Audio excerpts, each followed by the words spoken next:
Hey guys, welcome to my bedroom and welcome to my bed. Today we're going to be talking about something a little bit intimate and kind of maybe deep, so I figured maybe this would be a good place to do that. A lot of people ask me, because I've kind of been posting a little bit lately about how sometimes I feel lonely, and people ask questions like, oh my god, you have 100 and something thousand followers, how could you be lonely? You have all these people that love you, and how could you not just find somebody to date? And I think people don't understand that the problem is a little deeper than that. So one of the biggest challenges that I find with dating is that when you do have 100 something thousand followers, is finding people that are being genuine. I've kind of started to get involved with people and started to realize like, hey, maybe I like this person, and then comes like the like ask for a shout out or something like that, and it just suddenly feels very like disingenuous, and I don't. So that's one of the challenges, and not just like, oh, I'm famous or whatever in any way, but it's not just like a normal kind of fame. It's this unique kind of fame that it's like people are gonna come up to me if we're out together at a club, possibly, and they're gonna come up and make a compliment that if they made it to anybody else, of course, society would find it unacceptable. But because I'm a porn star, people find it acceptable to say things like complimenting your dick or ass or different body parts, and so that makes me uncomfortable. So I know that it definitely would make my partner uncomfortable. The next kind of thing that is really hard for people to deal with, so let's say I found a person who's looking for me, and they're really genuine, and they can deal with people saying things to me in public. Then comes dealing with this other thing, which is like really, I think the key and the hardest part to deal with, and the hardest part to get through, is dealing with filming. So I'm a porn star and I film porn. I film sex, and I have sex with people. That's real sex that you see on camera, and it's real sex, but at the same time, it's a performance. So to me, that's my job, and that's what I do for a living, and that's just the way that I see it. But I recognize from experience and just kind of my knowledge of how people feel about it, is what it basically feels like when I leave and do scenes. It's kind of like being in a one-way open relationship, and of course that's not fair. I have nothing against open relationships. I've been part of them and everything. So, but it's not for everybody, and so I would never ask anybody to deal with that. And it's even harder when it's like, oh, it's kind of a one-way open relationship, and I'm flying across the country to go have sex with people, and it's going to be filmed, so you'll probably maybe end up seeing it. When you add up all of those factors, it becomes a very difficult thing to deal with, and I think that's what a lot of people don't think about. It's like how difficult that can be to deal with. One of the other things I've found is that there are people who think that they can deal with it, and they get into a relationship and they think that they can deal with it, and then the months go by, and I'm leaving every month to go and film, and then those scenes come out, and they're, and that it becomes gradually more and more difficult, and then they realize like, oh, this was not maybe the right decision for them, because they actually couldn't deal with it. And I respect that decision, that choice, always, but it's just very disheartening when that happens. And it kind of contributes to this feeling of like loneliness, and that I maybe won't be able to ever find a partner, as long as I'm filming, at least. And I still have a passion for filming and for filming porn, and I think I still am hopefully doing a good job at it. So if it's something I have a passion for, and something I think I can still do for at least another couple years, I don't want to like give that up and regret it later that I didn't keep doing it. But I also know that I'm missing a piece of life at the same time, that I could be probably having right now,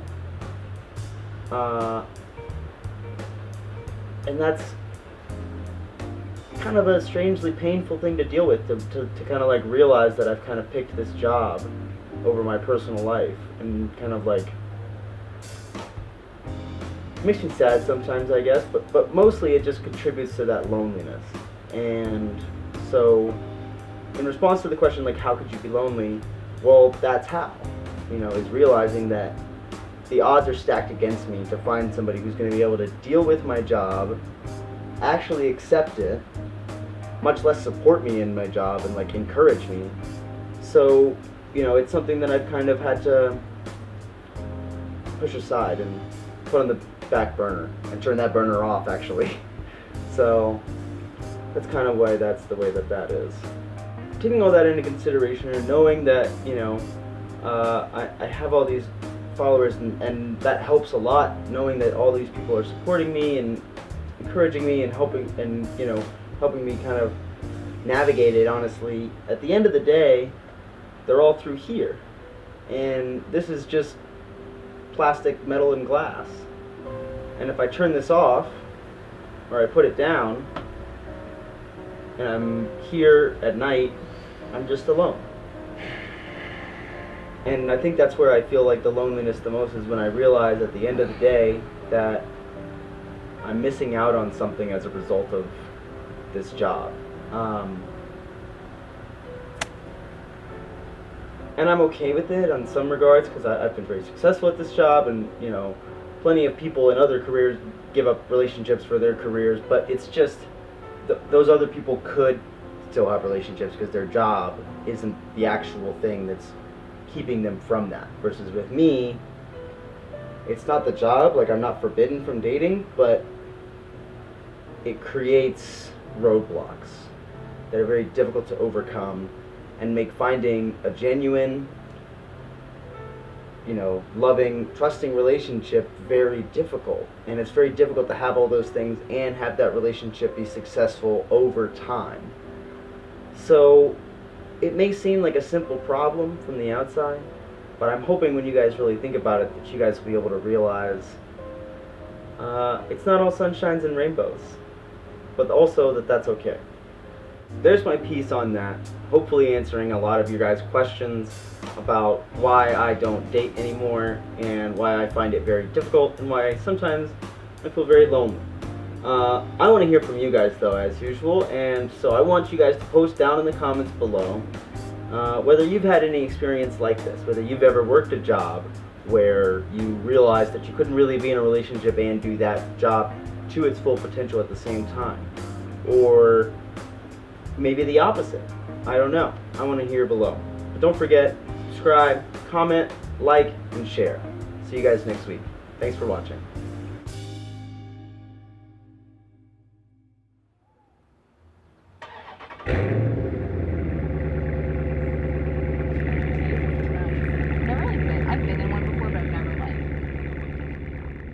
What's your favorite?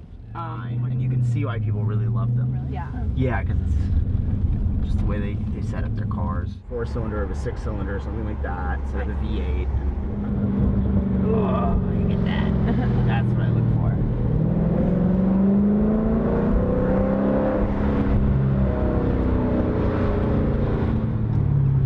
But it's worth it. I think it's worth it. Yeah. Do you have to get premium gas? What's up, How's guys? the ride back there, Robbie? Oh, darn it. I think he's filming. Leave that in there. All right, guys. I'm here with my friends who helped me shoot this video, and we're here at none other than Tally Ho, where we are here for Lexington, Kentucky's Burger Week. Tally Ho is a special burger, and all the burger places in Lexington, which it turns out there's like quite a few of, like almost like 10 or 15 maybe more. And there's a whole burger passport and everything. So we're visiting one location for the week because I don't know if I can eat that many burgers. Let's see how it goes.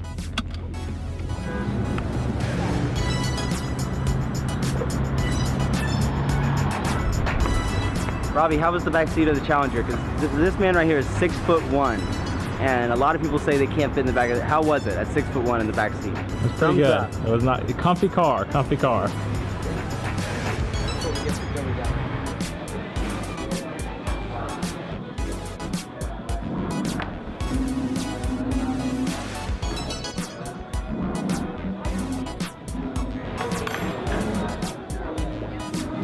looks amazing.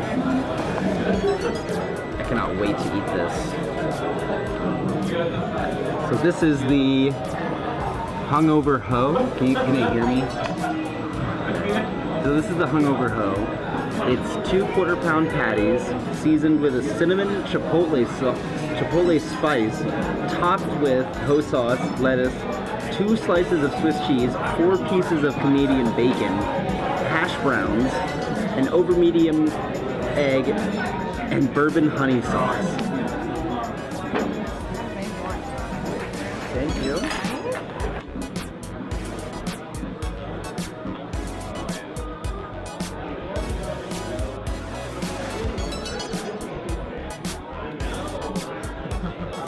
Yeah, I think I'm gonna deconstruct. Are you filming it?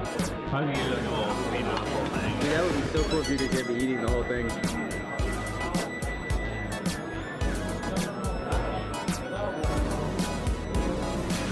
Oh my god, it's so good.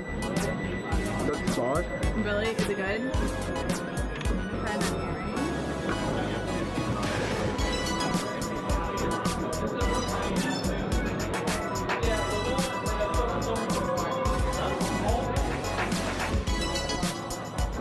Nice little meal here. right? Yeah, seriously. What do you think? It's a hell of a burger. Like, I think I just ate about 1,800 calories probably right there. It's pretty good. I might try and finish this, but to be honest, it's just bun and tomato at this point.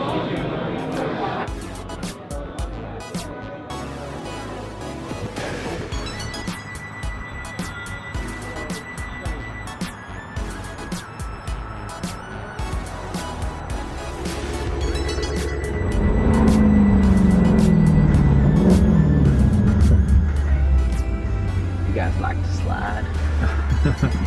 I guess so. You guys ever been sliding before? I don't think I have.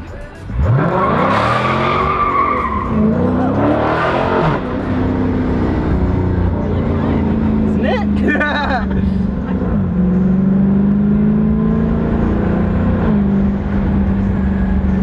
Yeah, sliding is, or as some people call it, you know, it's drifting or whatever. Whenever I hear that word drifting, it's like, it